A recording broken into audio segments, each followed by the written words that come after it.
लेकिन बलियावी साहब महकूम है, हाकिम हमारा काजी है।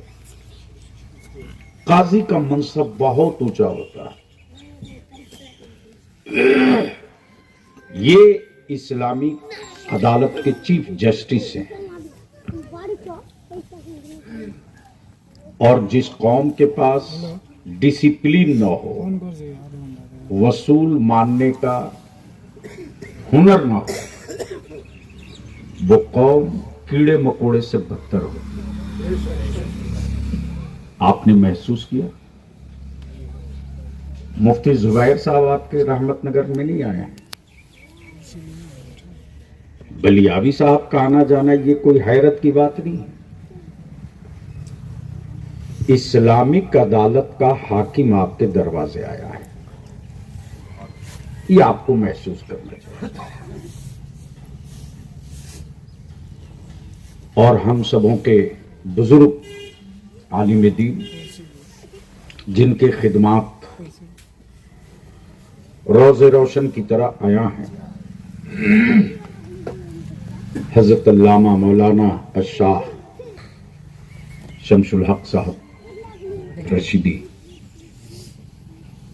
आपके दिमाग में बात चल रही होगी कि रणभूमि मैदान में क्यों जलसा तो होता ही है, ये एक अलग जलसा क्यों? हमारे मौलाना राजी भी तशरीफ फरमा है, जिनके वालिद मोहतरम के इतने खिदमात हैं कि साइकिल से गांव गांव घूम कर मेरे आका की महफिल मिलाद जिंदा रखे। आपके दिमाग में बात होगी कि आखिर ऐसा क्यों? कौन सी आफत आ गई, कौन सी मुसीबत आ गई, कहां जमीन फट गई, कहां आसमान टूट गया कि रंगभूमि मैदान में चलने की दावत गांव गांव दी जा रही है?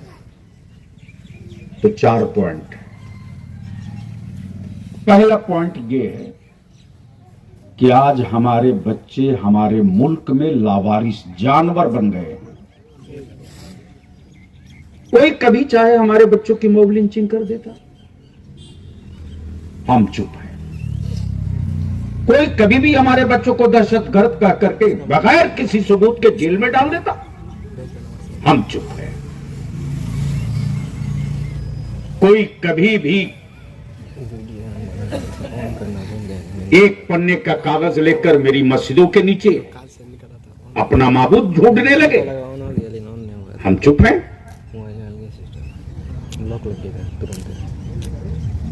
यही तक नहीं बल्कि हमारी जान से ज्यादा कीमती, हमारी जायदाद से ज्यादा कीमती, हमारे मां बाप आल औलाद सबसे ज्यादा कीमती ईमान वालों के लिए कोई चीज है तो मेरे आका मोहम्मदुर रसूलुल्लाह की इज्जत व नामूस है। सुभान अल्लाह।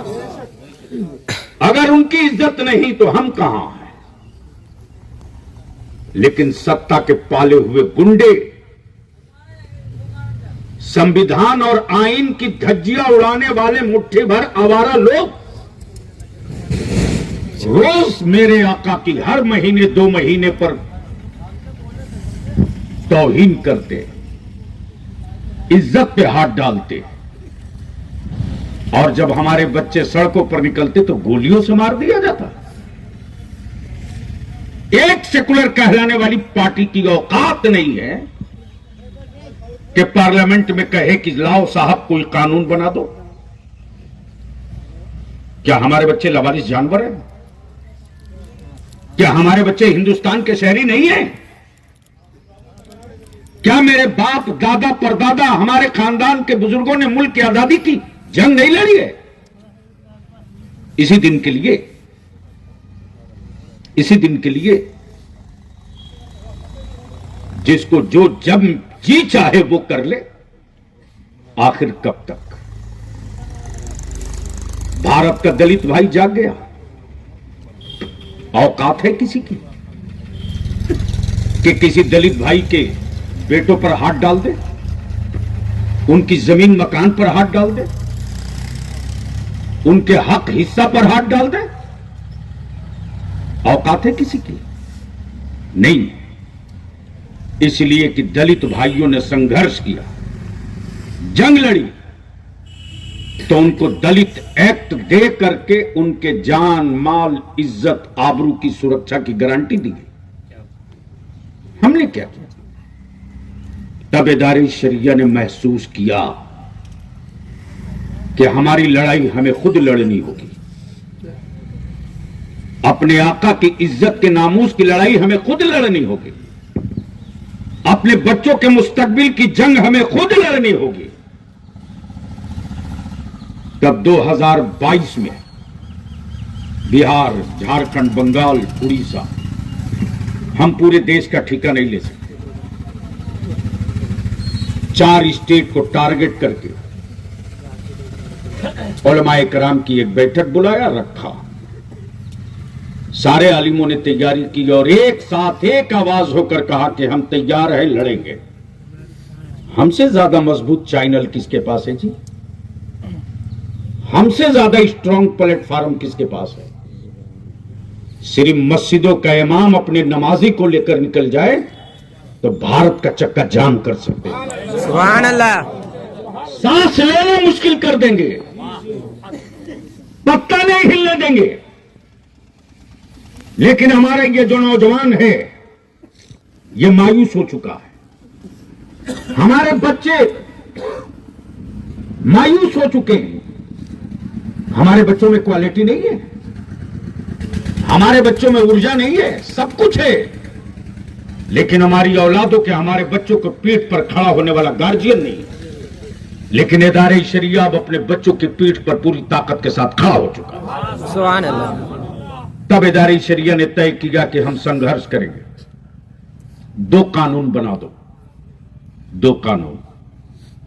जिस तरह दलित भाइयों को सुरक्षा, मान सम्मान, इज्जत, आबरू की गारंटी के लिए दलित एक्ट बना है, उसी तरह से अब जरूरत पड़ गई है कि भारत में मुसलमानों को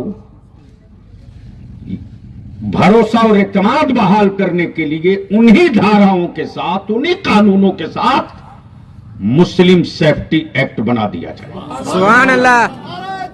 अल्लाह अकबर, अल्लाह अकबर, जिंदाबाद, जिंदाबाद। मैं सिर्फ अपने नबी की बात नहीं कर रहा हूं, नामूसे रिसालत मेरी सांस है, मेरी रूह है। अगर 1000 बार जन्म लेकर के मरना पड़े तो हम मरेंगे, ये फख्र है मेरे लिए, उस नबी की इज्जत के लिए, उस रसूल के वकार के लिए। अदारी शरिया ने तय किया कि भारत में इतना कानून बन रहा है, तो एक कानून और बना दो कि मेरे रसूलुल्लाह सल्लल्लाहु अलैहि वसल्लम के साथ साथ किसी के भी मजहबी पेशवा के इज्जत से कोई खेले तो उसके खिलाफ देशद्रोह का मुकदमा होना चाहिए। बना दो कानून, बना दो कानून।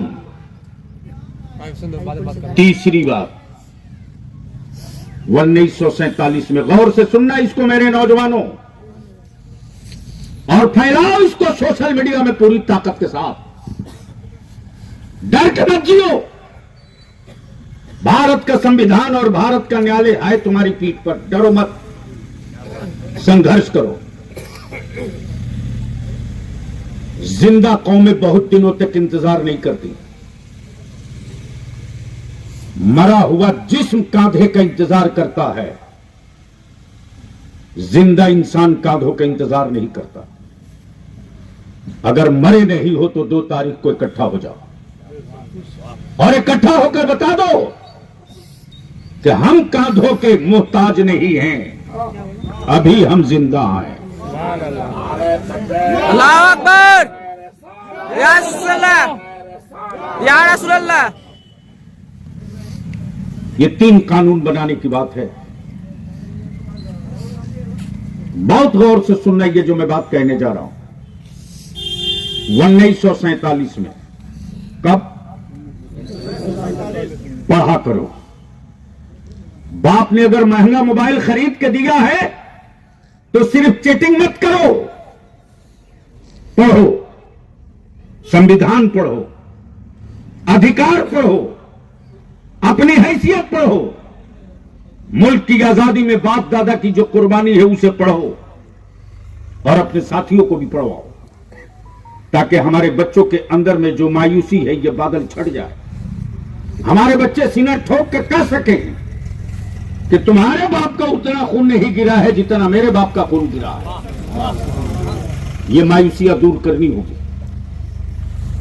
1947 में जब मुल्क आजाद हुआ तो एक मुआहिदा हुआ। किस चीज का?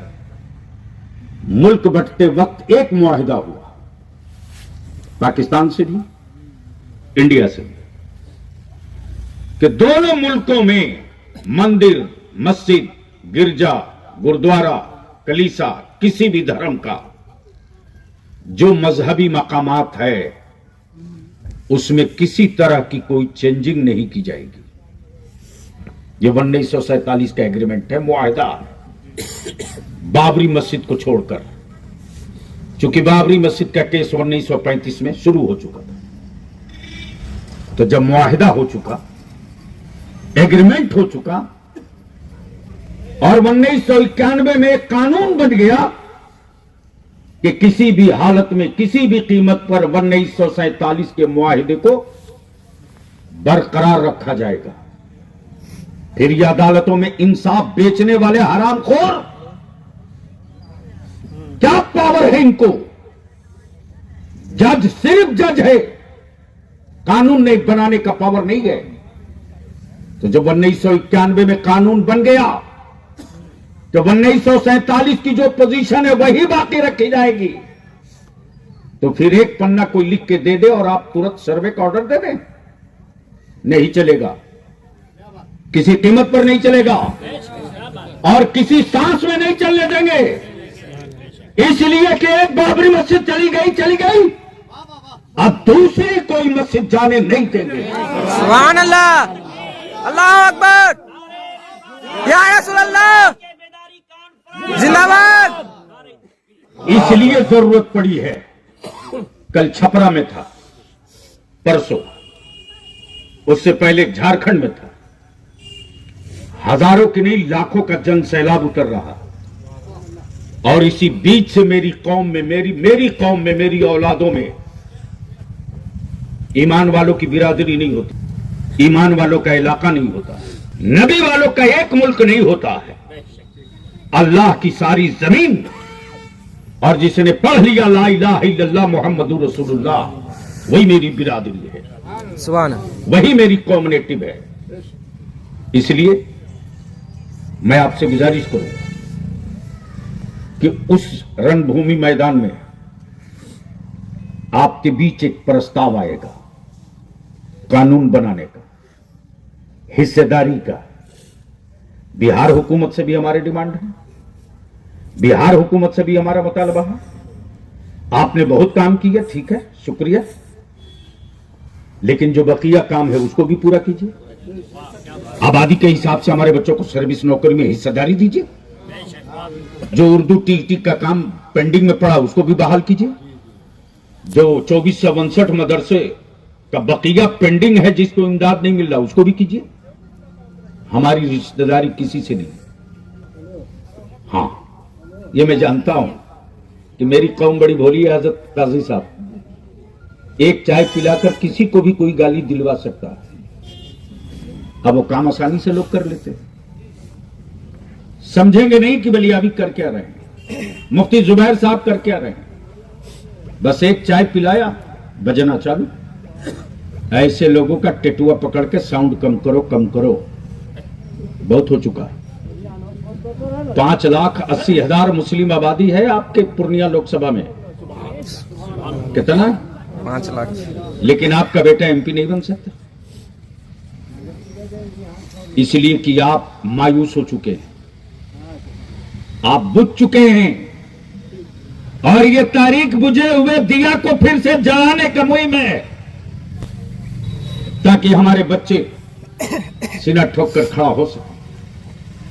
तो अब आप बता दें कि ये तहरीक होनी चाहिए कि नहीं होनी चाहिए? इंशाअल्लाह। जोर से बोलकर बता दें, होनी चाहिए इंशाअल्लाह। कैसे होगी? कैसे होगी? 2 फरवरी को जमा कैसे होंगे? कैसे जमा होंगे? इसलिए यहां के रहमत नगर के नौजवानों अपनी कमेटी बनाओ, आपस में चंदा इकट्ठा करो, कुछ पैसे वहां भी मैदान में भी खर्च होंगे, स्टेज है, माइक है, सारा व्यवस्था है। अभी हम लोग जाएंगे रंगभूमि मैदान भी देखने के लिए। जितनी मस्जिदों के इमाम हमारे हैं कि तरीका क्या है बाबू? तरीका ये है, रहमत नगर में पास पड़ोस में नौजवानों आप निकलो, और जितने नौजवान हो आप अगर व्हाट्सएप फेसबुक पर हो तो आज से अभी से इस पोस्टर को भी शेयर करो और लिखो कि हमारे गांव से, हमारे इलाके से हम सारे लोग जत्था के साथ निकल रहे हैं, आप भी निकलिए। जत्थे के साथ हम भी निकल रहे हैं, आप भी निकलिए। और निकलिए तो आपके निकलने का अंदाज भी कुछ अलग होना चाहिए। ऐसा नहीं कि रोड पर हुल्लड़बाजी हो, सर पे टोपी हो, हेलमेट भी हो, कानून हाथ में नहीं लेना है, और लब्बैक या रसूलल्लाह की सदाएं बुलंद होती रहे। मैदान में पहुंचे, इंशाअल्लाह 31 तारीख को ही, 1 तारीख को ही शाम में हम लोग भी आ जाएंगे, क्योंकि 1 तारीख को मधेपुरा में है। और ये जो कारवां चलता है तो जहां प्रोग्राम कल होना है आज रात में आ जाना है। तो अपने गांव के नौजवानों की, बड़े बुजुर्गों की, जिनके पास 4 चक्का हो 4 चक्का दे, जिनके पास बाइक हो, जितने बाइक वाले हो सब बाइक वाले कलेक्शन करो, लिस्ट बना लीजिए किस किस नौजवान के पास बाइक है। हर नौजवान अपनी बाइक के पीछे एक आदमी ले ले। अगर 100 बाइक है तो 200 आदमी हो जाएगा। हो जाएगा कि नहीं? इंशाअल्लाह। जिसके पास ट्रैक्टर है उनसे कहिए कि हर दिन अपने लिए चलाते हो, आज मेरे रसूल की इज्जत के लिए अपनी गाड़ी चलाओ, आज मेरे मुस्तफा के नामुस के लिए अपनी गाड़ी निकालो और तेल भरा के निकालो। चलो साहब चलो, उन्हीं के नाम की बरकतें तेरे घर में है।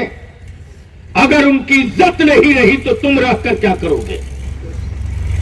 इसलिए इस तरह की जब टीम बनाएंगे, कमेटी बनाएंगे, तो आने वाले दिनों में जो 2 तारीख को एक तारीख लिख दीजिए और बता दीजिए कि हम चुप हैं, गूंगे नहीं हैं, हम बोल नहीं रहे। तो इसका मतलब यह नहीं कि हमें बोलना नहीं आता।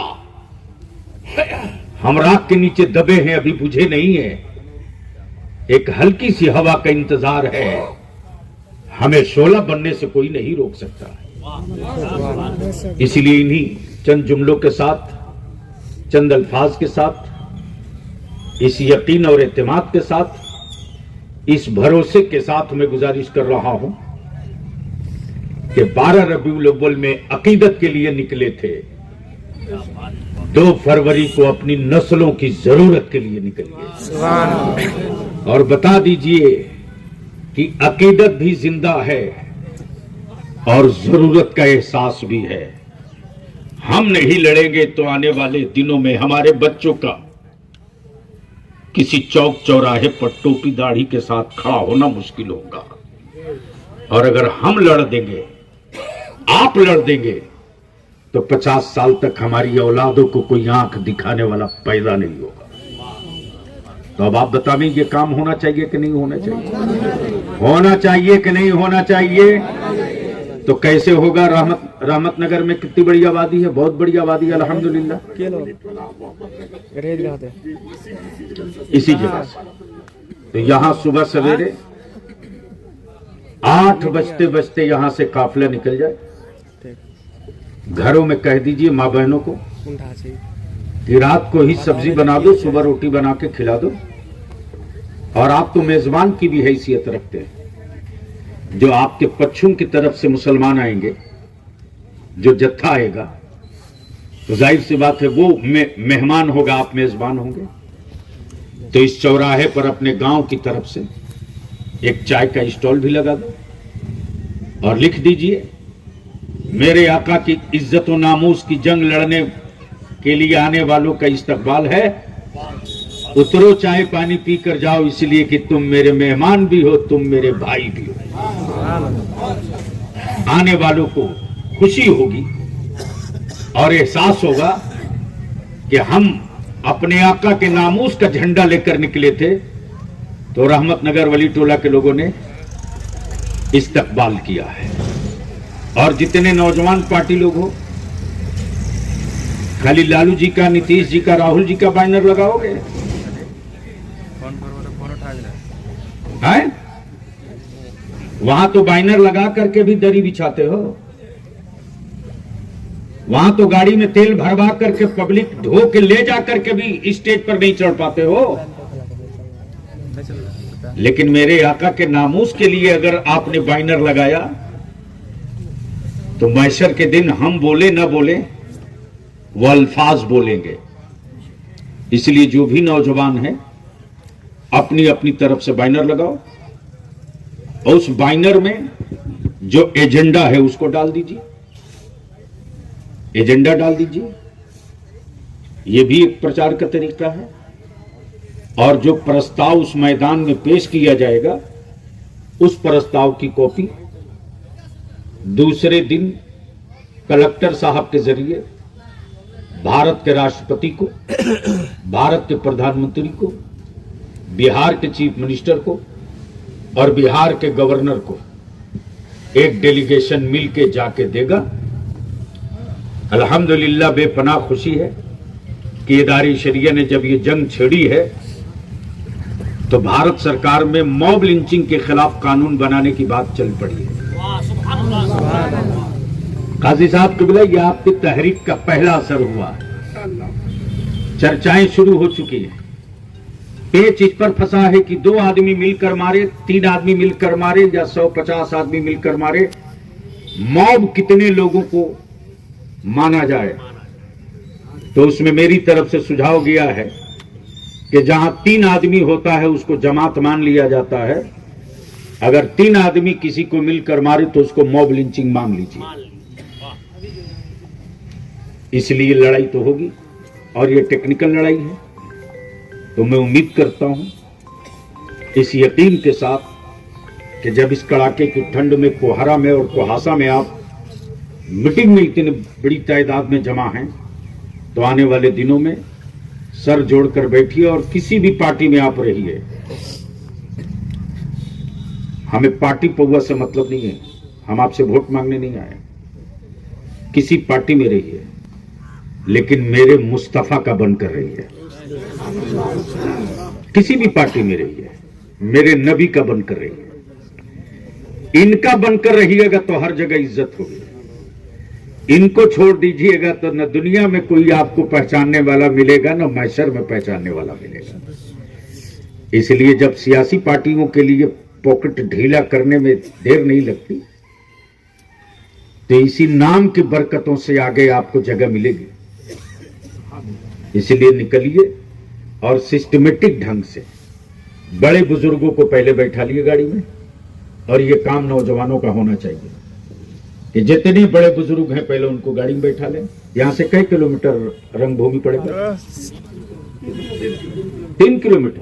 अरे क्या बात है, 3 किलोमीटर बहुत दूर तो नहीं है। नौजवान पार्टी अगर चाह जाए तो पैदल जुलूस की शक्ल में जा सकता है। जा सकता है कि नहीं? इंशाल्लाह। अरे बोलो ना भाई।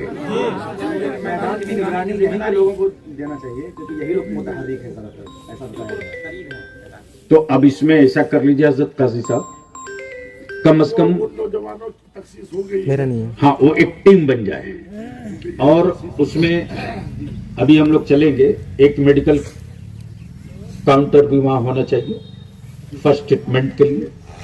जब भीड़ होगी, मजमा होगा, जरूरत पड़ेगी, हो सकता है अल्लाह न करे तो हमारे पास साधन होना चाहिए। कुछ डॉक्टर्स लोगों से मिल करके कि भाई रोज तो क्लिनिक में बैठते ही हो, आज बैठ जाओ यहां, आप भी शरीक हो जाओ। तो दो चंद डॉक्टर रहेंगे, मेडिकल कैंप भी रहे, पानी का भी इंतजाम रहे, खिदमत का जज्बा रखिए।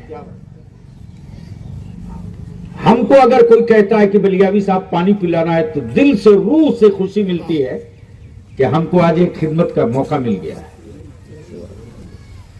इसलिए मैं उम्मीद करता हूं कि आप सभी हजरात पूरी ताकत के साथ, चूंकि इज्जत आपकी है, भरोसा आपका है, और हम उम्मीद करते हैं कि बेसी नहीं 20 किलोमीटर पूर्णिया के पास पड़ोस के लोग सिर्फ खड़े हो जाए ना, तो अब तक जितनी जितनी रैलियां हुई हैं, सारी रैलियों का बाप हो जाएगा और रैला हो जाएगा। और मालूम है इसका दूसरा फायदा क्या है? नहीं मालूम? सुन लीजिए। डाल्टनगंज का नाम सुना? पलामू का। हमारे बच्चे हॉर्न बजा देते थे बाइक का, तो दुकान से लोग निकल के थप्पड़ मार देते थे। क्यों हॉर्न बजा रहे? खबरें मिलती थी। मैंने कहा वक्त का इंतजार करो, दवा करूंगा। 2.5 लाख का हजरत काजी साहब मजमा जमा हुआ था, 2.5 लाख का। जाइए सोशल मीडिया में पड़ी हुई तस्वीर, पड़ी हुई पूरी वीडियो क्लिप। जैसे ही मैंने आवाज दिया और आवाज देकर पूछा, बताओ भाड़े की फौज हो या ओरिजिनल? जब 2.5 लाख का मजमा वापस निकला है तहरीक बेदारी के बाद, तो शहर में जिनकी आंखें मेरी टोपी दाढ़ी देखकर लाल रहती थी, उनके बाप ने अपनी औलादों को समझा दिया कि अब होश में रहना, अब होश में रहना। हम समझते थे कि ये दांत में खिलाल के बराबर हैं, ये मुंह खोल दें तो बहुत सारी आबादी निकल जाएंगे। औकात में रहना, ये फर्क पड़ा। रात में रोज जलसे हो रहे हैं, उससे क्या फर्क? वो तो होते रहेंगे। निकाह सस्ता होना चाहिए, जलसा भी सस्ता होना चाहिए, तालीम पर पूरी ताकत लगनी चाहिए।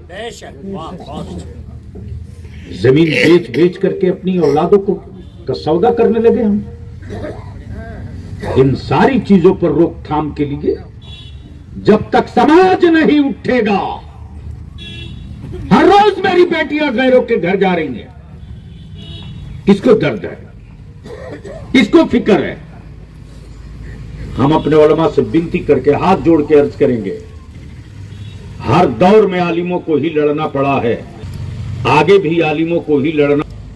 मुल्क की आजादी से लेकर के मजहब के तहफ्फुज के लिए आलिमों को ही आगे आना पड़ा है। हमारी कौम तो मेरे पीछे है, हम आगे निकल कर तो देखें। इसलिए हम गुजारिश करेंगे अपने अइम्मा से, अपने उलमा से, कि पूरी ताकत के साथ अपनी अपनी आबादी और अपनी अपनी मस्जिद के मुसल्लियान को लेकर निकलिए। गांव गांव कमेटी बनाइए। ये कमेटी आने वाले दिनों में मुस्तकबिल में बहुत बड़ा काम करेगी। फिर प्रोग्राम के बाद हम लोग बैठेंगे, हर गांव के नुमाइंदे को लेकर बैठेंगे, और अगला जो एजेंडा तय होगा उस एजेंडे के तहत फिर हम लोग आगे कदम बढ़ाएंगे। जब निकल लिए हैं तो कांटों की चुभन की परवाह नहीं है। गुंबदे खजरा की अजमत और हुर्मत का सवाल है। वो है तो हम हैं, वो नहीं तो हम नहीं। मरी हुई लाशों को कांधे की जरूरत पड़ती है, जिंदा कौमें इंतजार नहीं करती। इसलिए मैं उम्मीद करता हूं कि आप सभी हजरात एक जत्था, एक गिरोह, एक कमेटी बना करके काम तकसीम करके इसमें नौजवान हमारा ज्यादा से ज्यादा ताउन करे, आगे बढ़े। आप ही के बीच में कल का मुस्तकबिल छुपा हुआ है। हमारे आलिमों को कि एक दीवार आपकी पीठ पर खड़ी हो गई है, इसका फायदा उठाइए। अल्लाह तबारक व तआला हम सबों को कामयाबी अता फरमाए और मौला वो दिन दिखा दे कि हम सबकी जिंदगी में वो कागज पढ़ने को मिल जाए कि मेरे आका के नामूस पर भी कानून बन गया, हमारी मस्जिदों के, मदरसों के, खानकाहों के, औकाफ के तहफ़्फ़ुज़ का भी वसूल बन गया। अल्हम्दुलिल्लाह सबसे पहले इदारे शरिया ने औकाफ के मसले पर 31 पेज का जवाब दिया है, 31 पेज का। हिल गई है। और 2 टुक मैंने बिहार के मुख्यमंत्री से कहा, बस इस पार या उस पार। उन्होंने कहा कि इत्मीनान रखिए, किसी कीमत पर नहीं होगा। गया। इसलिए जज्बाती अंदाज में नहीं सोचना, हमें अपने बच्चों के फ्यूचर और मुस्तकबिल को यकीनी कैसे बनाना है, इसकी तरफ पहल करनी।